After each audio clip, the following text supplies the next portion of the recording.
একজন ইমানদার ব্যক্তি তার খাবারের মধ্যে রাসূলুল্লাহ সাল্লাল্লাহু আলাইহি ওয়াসাল্লামের এই সুন্নাহ অনুসরণ করবে, এই তরিকাকে অনুসরণ করবে। প্রথম পয়েন্ট হচ্ছে, যখন কোনো ব্যক্তির সামনে খাবার উপস্থিত করা হবে তখন তার জন্য সুন্নাহ হচ্ছে যদি কোনো খাবার অপরিচিত হয় তিনি জিজ্ঞেস করে নেবেন যে এটা কী, জিনিসটা কী। কারণ হতে পারে যে তার অরুচি হয়ে যেতে পারে, পরবর্তীতে তিনি খেতে গিয়ে এটা তার মানে অনেক সময় খাওয়ার সম্ভব হবে না, বমি হয়ে যেতে পারে। তো এই কারণে খাবারের মানে বৈশিষ্ট্য কি এটা জিজ্ঞেস করা। আল্লাহ রাসূল সাল্লাল্লাহু আলাইহি ওয়াসাল্লাম যখন উম্মুল মুমিনিনের কাছে আসলেন তখন দেখতে পেলেন যে একটা ভাজা কি একটা দেখা যাচ্ছে। জিজ্ঞেস তার রাসূলুল্লাহ সাল্লাল্লাহু আলাইহি ওয়াসাল্লামের সামনে আনা হলো, জিজ্ঞেস করলো ব্যাপারটা কি, কি জিনিসটা এটা। বলে যে এটা একটা সান্ডা ভাজা করা, মানে ভেজে নিয়ে আসা হয়েছে। রাসূলুল্লাহ সাল্লাল্লাহু আলাইহি ওয়াসাল্লাম খাইলেন না। রাসূলুল্লাহ সাল্লাল্লাহু আলাইহি ওয়াসাল্লাম বলছে এটা মানে আমি রুচিতে, হ্যাঁ আমার রুচিতে, রাসূল সাল্লাল্লাহু রুচিতে আসেনি। এবং রাসূল সাল্লাল্লাহু বলছে যে আমি যে কওমের লোক এরা এটাকে পছন্দ করে নাই, অভ্যস্ত নয়। সুতরাং এটা হলো প্রথম পয়েন্ট।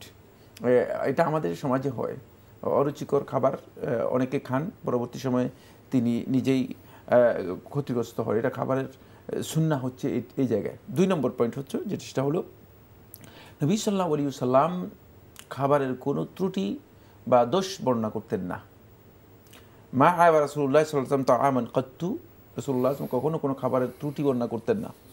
ইন ইশতাহাহু আকাল, যদি মানে পছন্দ হতো, মন চাইতো, মানে রুচি হতো, ইশতাহাহু রুচি হতো, আকালা খেতেন। ওয়া ইল্লা ওয়া ইন কারিহাহু, আর যদি অপছন্দ হতো, অরুচি হতো, তারাকা বর্জন করতেন। এখানে গুরুত্বপূর্ণ 2টি সুন্নাহ রয়েছে। 1 নম্বর সুন্নাহ হচ্ছে মানে আপনি কোনো ত্রুটি বর্ণনা করতে পারবেন না। 2 নম্বর হচ্ছে আপনার সামনে খাবার পেশ করে কেউ আপনাকে জোর করবে না যে এটাই খান। এটা কিন্তু আমাদের সমাজের মধ্যে দেখা যাচ্ছে যে তার কাছে দেখা যাচ্ছে যে এই খাবারটা খুবই পছন্দের, কিন্তু হতে পারে যে আমার কাছে এই খাবারটা পছন্দের না, বা হতে পারে যে আমার জন্য এই খাবারটা উপাদেয় না।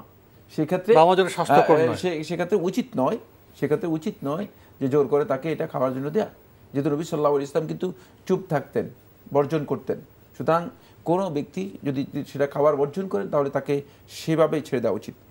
এটা আমরা 2 নম্বর বললাম। 3 নম্বর পয়েন্ট হচ্ছে খাবারের ক্ষেত্রে মধ্যম পন্থা অবলম্বন করা, স্বাভাবিক অবস্থা অবলম্বন করা, পেট পূর্ণ করে না খাওয়া। কারণ পেট পূর্ণ করে খাওয়াটাকে রাসূলুল্লাহ সাল্লাল্লাহু আলাইহি ওয়াসাল্লাম বলেছেন যে কাফের ব্যক্তির খাওয়া, যেটা হলো ভুরি ভোজন, মানে একেবারেই এতটুকু পর্যন্ত গলা পর্যন্ত যে ভোজন করা হয় তাকে, এটা ইন্নামা ইয়াকুলু ফি সাবআতি আমআ, ইন্নামা ইয়াকুলুল কাফিরু ফি সাবআতি আমআ, 7 ভুরি পূর্ণ করে অর্থাৎ ভুরি ভোজন করে খায় কেবল কাফির ব্যক্তি।